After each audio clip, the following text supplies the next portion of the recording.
Well, good morning, boys and girls. Welcome to Kids Power Hour. This is Connie McClain from Janesville Apostolic Ministries. Today, our lesson is An Angel Visits Lot, found in Genesis 19, 1 through 29. You can follow along with me if you'd like to open up your Bibles. Okay? All right.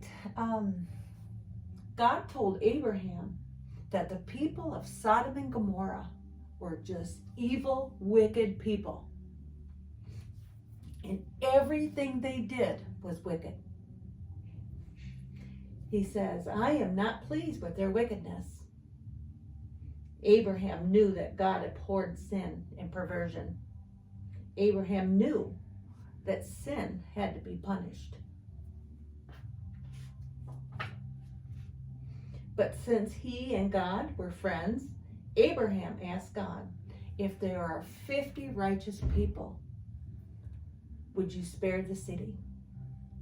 God said, for 50 righteous people, I will spare the city. Surely there must be some good people in the city of Gomorrah.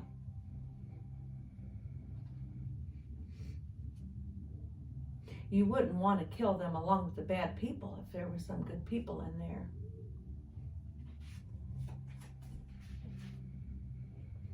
Suppose there are 40 righteous people in the city of Gomorrah. God said, if there are 40 good people in the city of Gomorrah, I will not destroy it. You know the story. They could not find 40 righteous people. So Abraham said to God, how about 30? How about 20? Even 10? Do you think they could find 10 righteous people in the city? No. Abraham was almost afraid to ask because he was going around looking for 10 righteous people. And he could not find the 10 righteous.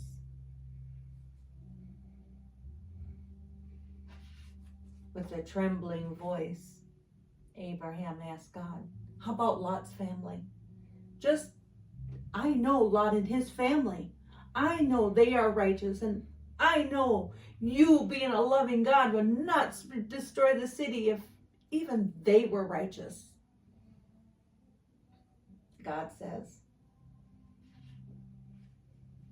that if you can find them to be righteous, I won't destroy them.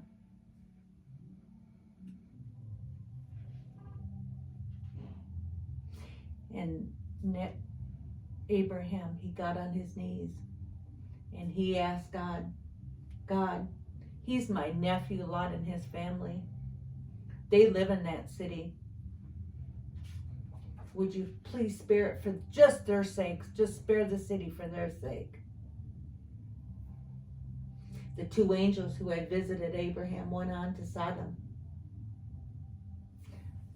Lot was sitting on the city gate, right by the city's edge. And he saw the two men in the distance coming. When the men arrived, Lot got up to meet them. Welcome, welcome, he said. Won't you come to my house and be my guests? You can get up early as you like in the morning, and then you can be on your way again. No, thank you, said the men. We will just stretch out our legs and rest here in the street for a while. No, no, said Lot. Be my guest. And please come with me. It is not safe in the streets, which they had already known that. But the men had agreed to go with him.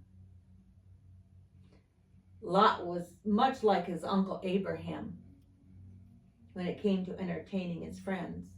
He fed them, and when the men were getting ready to go to bed, they heard loud shouting.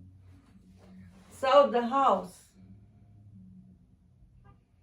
What are you doing in there? Come out. come out of here right now. Come on out. Lot said, don't go out there. They are troublemakers. I will go outside and I will talk to them and see if they will go away. Don't hurt my guests. They are not from this area. Who do you think you are? They yelled at Lot, and they pushed him aside, and they pushed him aside, and they tried breaking down his door. The two men inside quickly pulled Lot back into the house, and they bolted the door. And you know what happened?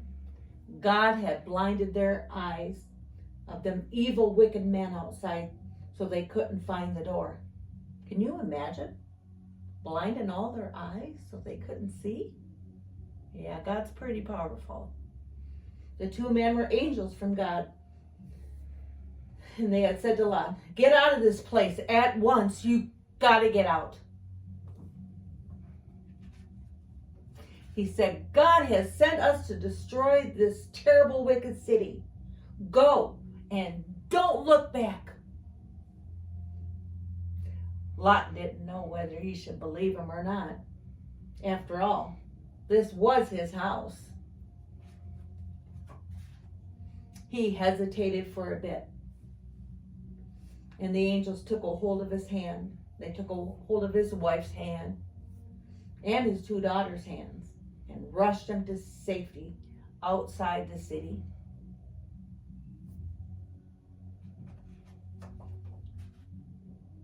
Run for your lives, said the angels.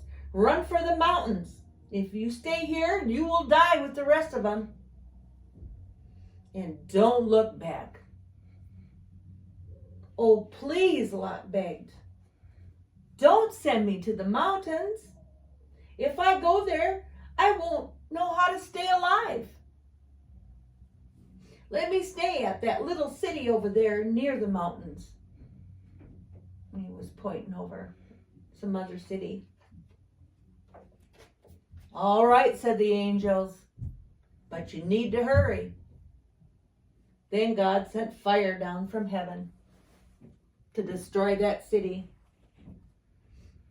And the whole city was destroyed.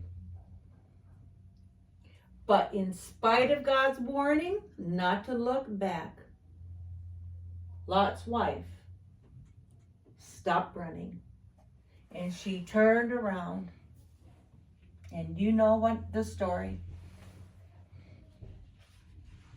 She looked longingly back at her home and all the comforts of Sodom. And she stood there gazing.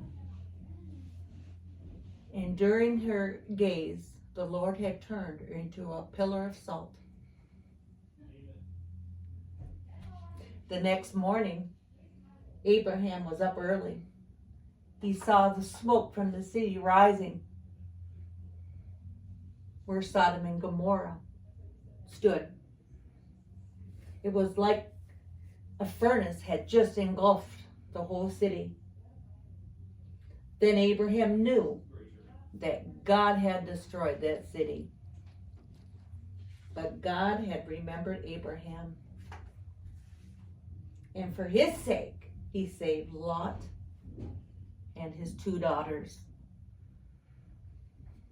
Abraham asked God to be merciful, even though he knew God had to punish sin.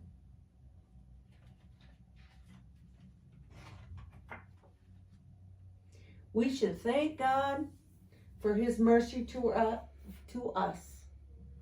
And that leads me to my memory passage today, which is found in Hebrews chapter 13:12. I don't know if you can see it, but it says, be not forgetful to entertain strangers. We never know when we're going to meet someone who could possibly be a visitor from God.